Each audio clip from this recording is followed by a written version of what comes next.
What if I told you the UK just got a nasty surprise that could cost you money? This is Kenya News Update today. Coming up, you'll discover why inflation just spiked, what's really driving up your costs, and the shocking prediction that the UK will have the worst inflation in the entire developed world. Meet the UK shopper, browsing fruit and vegetables in Sheffield, trying to make ends meet. But in December, everything changed. The inflation rate, which was cooling down, suddenly reversed course. It rose to 3.4%.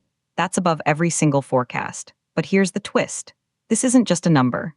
It's a signal that could freeze the Bank of England in its tracks and delay the interest rate cuts everyone was counting on. For months, the story was good news. Inflation had cooled sharply to 3.2% in November. That data was so encouraging it convinced the Bank of England to cut interest rates at its final meeting of the year. It felt like relief was finally here. But then December hit, and the numbers told a different story. The headline rate climbed to 3.4%. Core inflation, which strips out volatile items like energy and food, held stubbornly at 3.2%. The pound barely moved against the dollar, stuck at 1.3231 as traders held their breath. But here's what nobody's talking about. The OECD recently predicted the UK will experience the highest inflation among all advanced economies this year. Not the US, not Germany. The UK, number one. And then something shocking happened. The chief economist at the Office for National Statistics, Grant Fitzner, broke it down on social media. He said inflation ticked up partly because of higher tobacco prices, thanks to recently introduced excise duty increases. Sound familiar? Airfares also shot up more than a year ago, likely because of the timing of return flights over Christmas.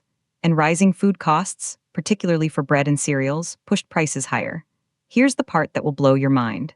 These painful increases were only partially offset by a fall in rents inflation and lower prices for some recreational and cultural goods. So the pressure on your wallet is very real. And this creates a massive problem for the Bank of England. Just days before this inflation data, employment figures showed further cooling in the labor market. So on one hand, the job market is weakening, which argues for rate cuts. On the other hand, inflation is proving sticky, which argues for holding firm. It's a policy nightmare. Investment strategist Scott Gardner from JP Morgan says a small monthly rise is unlikely to concern policymakers in the short term, especially as pay growth continues to fall. But he warns, if pay growth keeps falling, and this is reflected in inflation data, it could pressure the bank to cut rates faster than expected. Markets are only pricing in 1 to 2 cuts this year, but Matthew Ryan from eBury expects the bank to remain on hold for at least the next couple of meetings. The hawks on the committee have long warned about upside risks to UK inflation, but their arguments are losing steam amid the deteriorating employment picture. So what does this mean for you? If you're in Kenya watching global markets, this is a lesson in economic whiplash. Just when you think the coast is clear, new data can change everything. For the UK, it means the path to lower interest rates and cheaper mortgages just got rockier and more uncertain.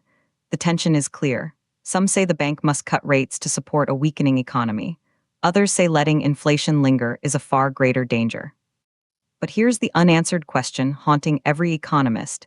If the UK is already predicted to have the worst inflation in the advanced world this year, what happens if it gets stuck even higher? Do you think central banks should prioritize fighting inflation or supporting growth? Drop your take in the comments. Subscribe to Kenya News Update today for more breaking global economic news.